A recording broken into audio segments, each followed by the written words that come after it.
Tambala na!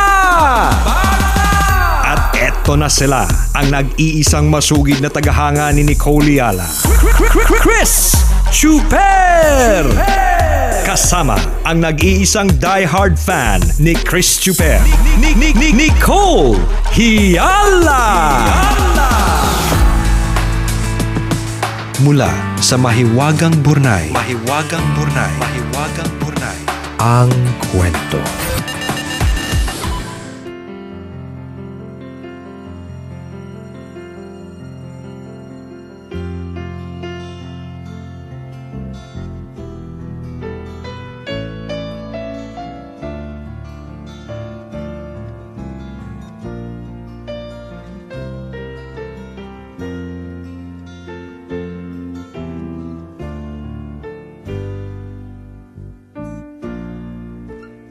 Dear Papa, I remember when I was a kid, I was afraid when you get mad. Hindi ka madalas magalit, pero kapag nagalit ka, talagang lagot na kami. Naalala mo nung nagwala ako nung bata ako dahil nabawasan yung soft drinks na binili mo sa akin?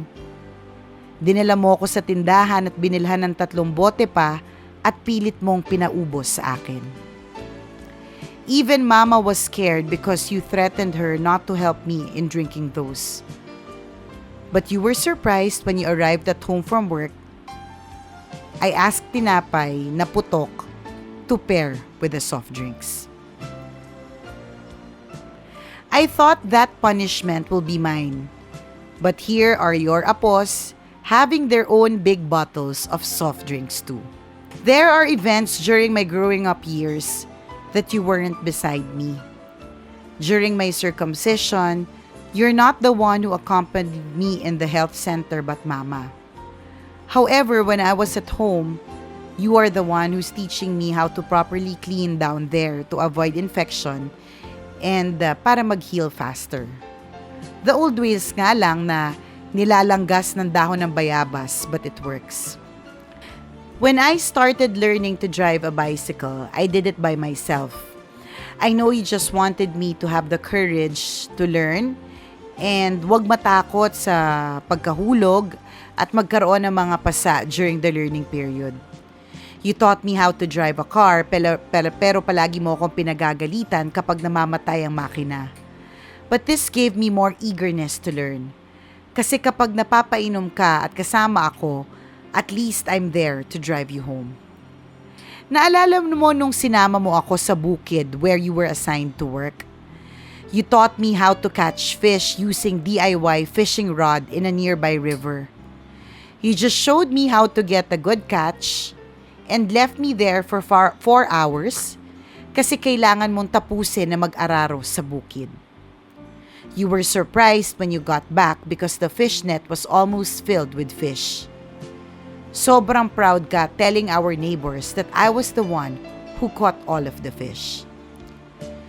You also taught me how to catch fish in the rice field while following the tractor that you are driving. Shal, nasa palayan ang uhuli ng palaka pero nag-i-Englishan sila, di ba? O, di ba? Social yun, no? Daddy, there's a frog. Yeah. Pati palaka na iuwi natin tapos ako maglilinis at magluluto. We didn't have any argument na kahit galit ako sa'yo, hindi ko magawang sagutin o ipakita sa'yo kasi I respect you as my father. I remember the time I was reviewing for the finals. You were so drunk and noisy, which made me shout to let you stop. It was only recently that I realized the pain that you felt that time. One day, nalaman ko ang itinatago mong sikreto. May iniinda ka palang karamdaman. Masakit palang malaman na ang tatay mo ay may taning na ang buhay. And you cannot do anything about it. I needed to be strong and show you na lumalaban ako. When I graduated college, I was the only one from hundreds of graduates to have a picture with a parent upon exiting the stage, which is supposed to be a solo picture. Pababa na ako nung bigla kang tumabi sa akin. Wala nang nagawa yung photographer. I can see in your smile how happy you were. When I passed the board, you immediately went to the newspaper stand and bought one to see my name in the list of new licensed chemists. Nakailang balik ka nga daw kasi pinamimigay mo sa iba yung dyaryo showing my name in the list. After our oath-taking, I showed you our photo in the hotel and you told me na hindi ka makapasok ng isang 5-star hotel kundi dahil sa akin. You cried and told Mama na masaya ka kasi lahat ng anak mo ay professional. This proves how a proud papa you are. During my wedding naman, you're truly proud father for us. Natutuwa ka kasi Mommy May and I did all the plans as well as the expenses, except of course sa pangako mo na ikaw ang sasagot sa handa. I saw how you supported us. Naalala ko yung barong na binili namin sa'yo. Favorite mong sinusuot yon every time na mag-aanak ka ng kasal. When we transferred to our home here in Bulacan and we needed some housework, ikaw ang laging nandyan para tumulong. Nag-file ka pa nga ng leave from work for almost a month just to be here. When my baby Matthew came, hindi lang kami ni Mommy ang excited, but you too. Gustong-gusto mong pumunta dito sa Bulacan to see your first grandson. But when you arrived, takot ka na hawakan kasi baka mahigpitan mo ang hawak mo. You were making him out for the morning sunlight during your week-long stay. Lagi kang ready to go in our home when we had no house help. Spoiled na spoiled sa'yo si Matthew. You gave everything he asked, from 20 pesos to buy ice cream, toys, clothes, accessories, and many more. You feel guilty whenever you cannot give it to him. At sobrang happy and excited ka whenever we go home in Nueva Ecija. Pagbaba pa lang ng sasakyan, si Matthew na kaagad ang sasalubungin nyo ni Mama. Every year you were there to witness Matthew receive his medal during their school recognition. One night we had a boodle fight.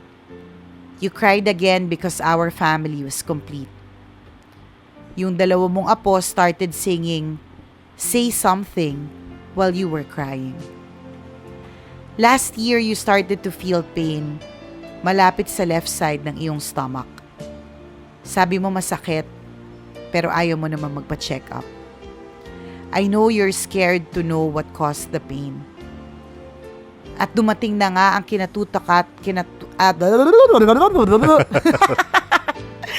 At dumating na nga ang kinatatakutan naming mangyari. One day, dinalaw ka namin, and I was surprised that you were lying in bed. You cannot speak, at hindi ka rin makakain na maigi. The moment I saw you, I wanted to cry, but I kept holding myself. Once you saw Matthew smiling at you, you smiled back with small tears coming out from your eyes. Natuwa ako kasi kilala mo pa siya. Nakikipag-appear ka pa nga. We stayed for 2 days at home, and during that time, I wanted to spend that day with you. I even slept beside you, holding your hands and removing your blackheads, just what I was doing when I was a kid. When we were preparing to go back home, I saw you looking at us. And when I approached you and hold your hand, you lift it. May sinasabi ka sa akin. Hindi ko alam kung ano ito. Sinasabi mo ba that you are proud of us? Or you wanted to say na huwag pabayaan si Mama? Or you're telling me that you're ready to go at magpahinga? Hindi ko alam. Ayaw mong matulog hanggat hindi ko na sinabi sa iyo that I will be back in a week. You just simply closed your eyes At yun na pala ang huling beses na makikita kita. Yes, I went back after a week. Pero wala ka na. Pa, ang daya mo. Hindi mo man lang ako inantay. Yan na lang ang nasabi ko. But knowing you na mainipin kang tao kapag sinabi mong aalis na, dapat aalis na. You don't want to wait. It's been a month since you left us, but I know that you're happy wherever you are now, and you will continue to guide us. Just like what I always say, you may not be the perfect father, but for us, you are the best. We love you, Papa, and we will truly miss you. Your loving son, Alan. Hi.